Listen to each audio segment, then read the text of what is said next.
A very good evening. You're watching the explosive weekend debate with me, Kritsween Walia. Well, viewers, a high-profile murder involving a man well known in both political and entertainment circles of Mumbai has cast a shadow of fear and anxiety in Mumbaikars. Baba Siddique, three-time MLA and a minister in Maharashtra cabinet from 2004 to 2008, was shot dead last evening when he was leaving his son Zishan Siddique's office. Let's start with what we know so far. According to the police, the assailants fired around 6 rounds at Baba Siddique, of which 2 bullets hit him in the chest and 1 in the abdomen. He sustained multiple serious injuries and was rushed to Leelavati Hospital, where he was pronounced dead after being given urgent medical attention. The Mumbai police has confirmed that Siddique was allotted 3 police constables who were present when the attack took place. They've also confirmed that 15 teams are currently investigating the case and all possible angles are being looked into. Further, the police confirmed the arrest of 2 accused and spoke of the involvement of 2 others who are still at large. One of the 2 absconding is believed to have provided external support to the 3 shooters in this case. The police are still probing the Lawrence Bishnoi angle after one of its purported members claimed responsibility of the killing. But viewers, there are some very pertinent questions that need to be answered. Number 1, Baba Siddique was upgraded to Y category security. Despite a threat perception, why was he not provided adequate security? Rules have it that anyone with Y category security is provided additional security during sunset and sunrise. Number 2, at whose behest was Baba Siddique murdered? Was it as simple as a Bishnoi gang involvement? Or was this a result of some business rivalry? In fact, the Mumbai slum development scam is also being spoken of, and whether any personal rivalry could have been the driving force behind this planned assassination. There's also involvement of 4 accused so far, but they were acting on someone's instructions. The police suspect the weapons used in committing the crime were couriered to them. The police have also recovered 28 live cartridges. This couldn't have been some small-scale planning, viewers. Number 4, if Baba Siddique faced a death threat 15 days ago, following which he was in fact provided with Y category security, why was he not allotted 8 to 12 personnel and just 3 police constables that the cops, the Mumbai police, have spoken of? What were these 3 cops were doing? And have the police recorded the statements of these 3 constables? Very important question. Number 5, do remember the murder took place on the eve of Dussehra.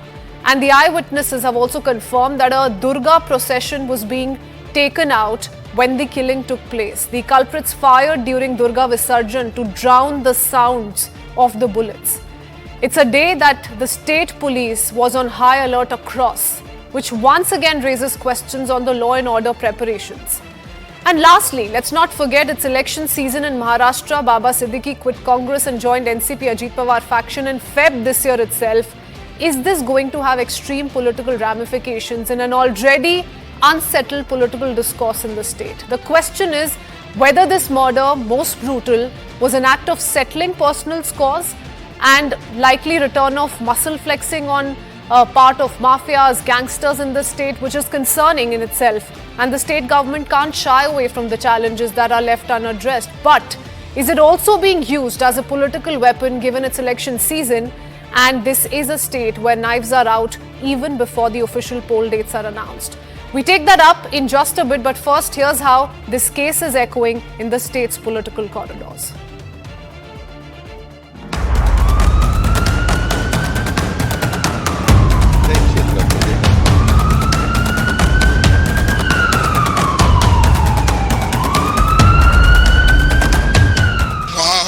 ये law and order की failure है, intelligence की failure है और information department का भी, यानी IB का भी इसमें फेल्यूरिटी है। दुख हुआ जब सुनकर और आश्चर्यचकित हो गई कि इतने अच्छे इंसान के साथ ये होना बहुत ही दुर्भाग्यपूर्ण है।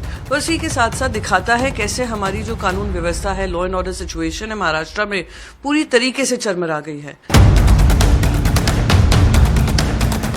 झालेली घटना अतिशय दुर्दैवी आहे। मी पोलिसांना निर्देश दिलेले आहेत की मुंबईमध्ये कुठल्याही परिस्थितीत कायदा सुव्यवस्था कोणी हातात घेता कामा नये, गँगवार वगैरे कोणी डोकं वर काढता कामा नये, यांच्यावर कडक कारवाई झाली पाहिजे, कठोर कारवाई करण्याच्या मी सूचना दिलेल्या आहेत।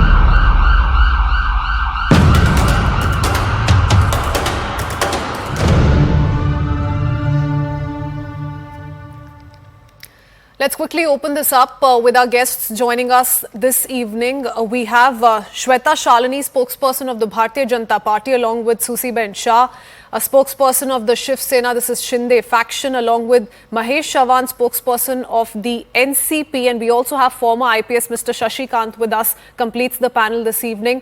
Gentlemen, ladies, appreciate you taking out your time and joining us here on CNN News 18. My first question, though, is to Shweta Shalini, because this is election season. We do know the kind of political hold Baba Siddique held in his constituency. His political career needs no introduction, really, and a well-known man, you know, beyond political circles, Shweta Shalini. You know, the entertainment industry, social circle, his contribution through COVID, all of that is being remembered today. But how and why was this allowed to happen? On a day when Dussehra celebrations were taking place, state police on high alert, Durga Visarjan processions were being carried out. How did this happen? Just 3 police constables with a person who was given Y category security? Christine, what has happened has been extremely unfortunate. I think we can't turn the tables now or turn the clock, but we've lost a very respectable leader, one of our alliance partners, leaders of our alliance, and so on and so forth, right? So, yes, my heart goes out to his family, Zishan. I've known him personally, and it's a sad loss for the entire political community. But having said that, let's understand these are things which I don't want to speak out of turn and way too ahead because police is right now investigating. And there will be various angles which are being talked about. But having said that, please understand that this entire Mumbai is not new to this underbelly of or dark underbelly of political rivalry or business rivalry, which has been intertwined with organized crime. I do remember that in 1994, in the same Bandra region, our Mumbai president, Ramdas Naik, was killed under police security. And at that point of time, Congress and NCP was in power. It took 16 years for them to actually catch hold of the killer. And Firoz Kokni, who was the main accused at that point of time, escaped from police custody. So let's not politicize this. We also do not know whether it is business rivalry at this point of time or political rivalry or just contract killing. So what happened was extremely sad. I think what's most important is the action that the government is taking right now. What you're telling me, Shweta Shalini, is very important. And I agree where you're coming from. I'm 100% with you on this, that there are so many layers to this, especially in a state like Maharashtra and a city like Mumbai. We'll talk about that in just a bit. But my first most concern is that given that law and order is a state subject, given that the Maharashtra police was responsible for keeping a check on law and order on the streets of Mumbai on a day when Dussehra celebrations were taking place with a man who was provided Y category security, why were there not 8 to 11 police personnel with him, security personnel with him, why just 3? And even if there were just 3, how was this allowed to happen? He was exiting his son's office, Zishan Siddique's office, and he was shot dead. But I want to go across to Susi Ben Shah on that. You've started with your opening remarks. Ms. Shah, how would you respond? How was this allowed to happen? We'll talk about these several layers, but this is the first most concern. This is absolutely shocking and unacceptable. At the moment, our leader, Baba Bhai's last rites are ongoing. So therefore, I want to express my deepest condolences to a Dildar and a Damdar leader of Mumbai. He was known to he used to celebrate, he was a people's man. He used to celebrate Iftari and the Sela celebrations with the same fervor. And maybe this is the reason which has cost his life. But I just want to ask a very pertinent question to all my panelists and to you as well. That should not probe to take precedence over politics. Should we not? As you rightly said, there could be lapses. And that is the reason there has to be an inquiry. We have moved very swiftly. The Honorable Chief Minister But Ms. Shah, the problem here is, here's a man who flagged security concerns just 15 days ago. 15 days ago, he said there's threat to my life. He was then provided by category security and yet he was shot dead. Christine, allow me to complete. There, as I said, that is the reason there is a probe. We are equally anguished. We are equally concerned. And that is the reason the Chief Minister from his Thana residence issued a statement. He immediately went to the hospital to express his condolences to the grieving family and the grieving Karyakartas. That gives a signal to the administration, to the police administration, that there is a political will to get the problem solved. When do you politicize the issue? When there is no action from the government. Like it happened in Kolkata, and you can still see that again today there is a strike call by the Kolkata social workers. So therefore, in Maharashtra case, when do you politicize? When there is no action taken. 14 teams, Christine, are on ground. We have caught the two accused within 1 hour. The third has been caught. All the 4 accused, the identity has been established. What we are seeking? We are just seeking a short, quick, swift probe. Now you tell me this. These people are politicizing. Should I remind them about Mansukh Hirani? Should I remind them about... Why give them an opportunity? Misha, why give them an opportunity? And it's not just limited to political killings. You know, we've seen political killings in states like Tamil Nadu, which are again very concerning, and we continue to raise it with the DMK there as well. We've seen a UBT Sena leader being killed on live streaming. Just 2 weeks ago, just last week, in fact, we saw another killing take place of NCP Ajit Pawar faction leader. Not just political killings, we've seen rape incidents come to light. We've seen accidents like the Pune Porsche car. All of that is happening. Christine, these are exceptions. Earlier in the evening, I was in a show with a retired IPS officer and an actress who's very well known to Baba Bhai. And they very clearly said that Mumbai today is the safest city. It is this Mumbai police, which the image want to be tarnished by the opposition leader, which completely in a systematic manner brought down gang wars in the 80s and the 90s. Give them a chance. We are equally concerned, and therefore, should there be any lapses, the investigation is ongoing. Give us 48 hours. In 2 hours, the accused were nabbed. So therefore, sitting on a TV panel, we can't decide who's accused, what is the conspiracy, what was the strategy of the Bishnoi gang members, if at all it is Bishnoi gang. So therefore, my humble submission to all my panelists and to viewers across India, we are very serious to nab the culprit. We are very serious to ensure that the highest punishment is given to this heinous crime. But what we seek is time for probe, time for a proper probe, and not to politicize the issue, because two wrongs don't make a right. Okay, I want to talk about the Bishnoi gang angle and take it forward, but before that I want to go across to Mahesh ji as well. Is Mahesh ji through? I don't see him on air. Maybe we've lost that line, but I want to go across to Mr. Shashikant, and then perhaps we can reconnect with Mr. Mahesh.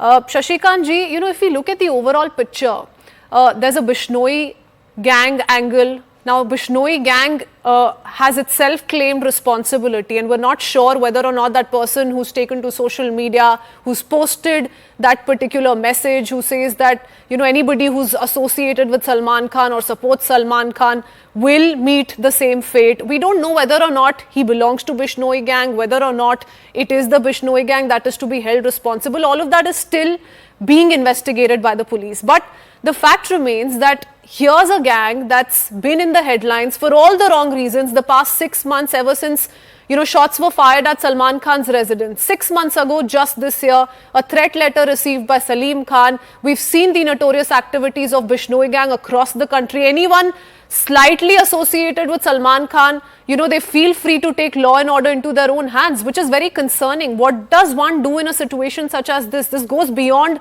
which party is in power where. You know, it's going to states like Haryana, Uttar Pradesh, and the national capital as well. Yeah, you're right. I can't care less about politics, the political angle, but this particular killing has a number of facets. And the most important is Bishnoi gang per se.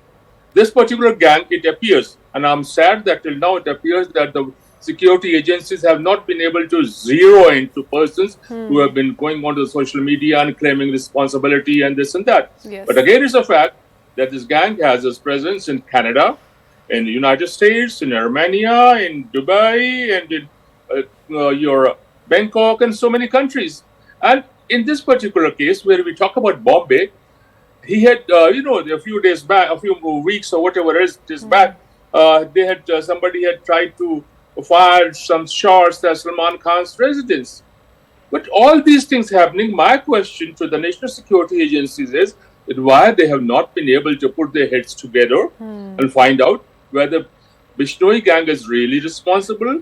If not, then who is the person who's playing these pranks and taking responsibilities for this and that? And it is creating a sort of fear psychosis. Yes. It appears that's what the gangsters want. That they want to be dreaded. I was reading somewhere that somebody was saying that Lawrence wants to come up and as a Don like Dawood and all those things. As per our sources as well, we've learned that, there is involvement of a gang that wants to expand its presence in a city like Mumbai. So these are dangerous patterns, and if at all they do re-emerge, then we're going back to times we don't want to go back to. Yes, that's right. That's what I'm saying. It's about time all security agencies, whether national or state, they have to come together and put their heads together and see what exactly is to be done. Is it becoming another Dawood or something? A shocking state of affairs as a police officer. In fact, many are suspecting a D-gang role in the same as well. But that will be taking it a bit too far. We're all talking in the realm of speculation, and we shouldn't. But because it's completely unacceptable, we're forced to do it. Miss Shah, we're forced to do it because this is unacceptable. It's not a first of its kind incident. Christine, with my folded hands, I'm requesting you. Let us not rumor monger. Give the police, the award-winning Mumbai police, some time, which they deserve. We are not a banana republic. We can't decide on probes sitting on social media. Mumbai, by far, is the safest city. But ma'am, we can't be sitting in the studios and seeing one person after the other get killed. No, but it is an exception. There needs to be some accountability. Christine, it is an exception. Accountability will be fixed. But it has to be after the probe. My esteemed former IPS officer will agree with me. We are not a banana republic. We need inquiry, foolproof inquiry, and then fix accountability. Okay, now many are asking why is it that the Mumbai police has not come out with some specific answers. Mr. Shashikant, I'm coming back to you. Mumbai police is being questioned on why it's not come out to give some specific answers, to which I'd say we need to give them time. They can't jump the gun and they can't just throw their arrows in the air. But Mr. Shashikant, the point here is also, Mr. Shashikant, and I want to take that across to Mr. Mahesh. We couldn't connect with him a bit earlier. But Mr. Mahesh, the allegation against the opposition, Mahavikas Aghadi in Maharashtra, is that since this is a politically crucial month for all political parties concerned, it is being raked unnecessarily by the several stakeholders of the Mahavikas Aghadi. Had this not been election season, perhaps you would have waited for the probe to conclude before levelling these serious allegations against the Mahayuti. Christine, that would not be correct. See, first of all, the basic concern here is about the deteriorating law and order situation in Maharashtra. In this particular case, there are several lapses. Firstly, it is a security lapse. Despite of providing the Y category to the leader, for mere 50,000, this is what we are hearing from the media sources, for a mere amount of 50,000 rupees, contract killers can break the Y category security and kill a senior leader like Baba Siddique. Secondly, how about the intelligence failure? It is not an intelligence failure. If, according to the media sources, the recce was being done for almost a month and police didn't have any intelligence inputs. And thirdly, like police inaction also seems to be there. As you said, Baba Siddique had complained about the threats he was receiving 15 days ago, and no action was taken against it. So overall, it is the law and order situation. Let me tell you a few things here. See, this is not the first case that we should not talk about. Earlier this year, BJP MLA Ganpat Gaikwad fired on Mahesh Gaikwad, Shinde Sena leader Mahesh Gaikwad, at a police station. Then Abhishek Gosalkar, one leader of Shiv Sena, was killed at his office. Then recently, a week ago, NCP leader Sachin Kurmi was stabbed to death. And then now this Baba Siddique has been killed. And we shouldn't speak about this. And then the ruling party will accuse us of taking advantage or benefits for coming elections. Other than this, there are so many things. Like child abuse. We must have seen this. This is happening. Child abuse, rising atrocities against women, hit and run cases in Pune and Maharashtra. In Mumbai, you see the drug menace. You must have heard about the Koita gang in Pune. So, whose responsibility is this? This responsibility is of. Not as though these instances stopped completely when Uddhav Thackeray was the chief minister or during earlier NCP Congress rule. That said, why will the Mahayuti not use this, I beg your pardon, Mahavikas Aghadi not use this to its advantage? Because they will certainly want to take on the ruling dispensation and say this is what we're not going to allow under our rule. But Shweta Shalini, here's a very pertinent question being raised by Mr. Shashikant, who says, why is it that given Maharashtra is currently ruled by a BJP Shinde coalition, why is it that the central government, the state government can't put their head together and really put an end to all this? You have an added advantage here, but here's a person who is camping in Kurla for 1 long month, attempted to assassinate, Mr. Siddique during Ganesh Utsav celebrations as well. That was a failed attempt, is why he was allowed to carry out this assassination bid yesterday.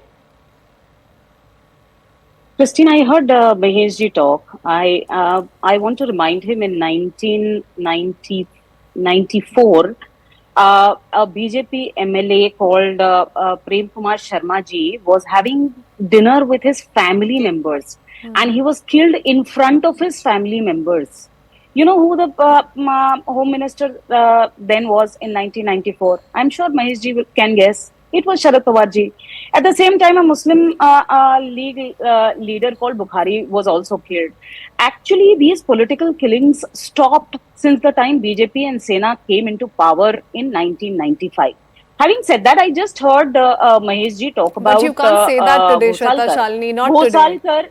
You can't say that today, but I want a pointed response. 1 long month, the 3 accused were staying in Kurla. They were wrecking both Zishan Siddique's premises and Baba Siddique's premises. Police has debunked that. Please understand, it is.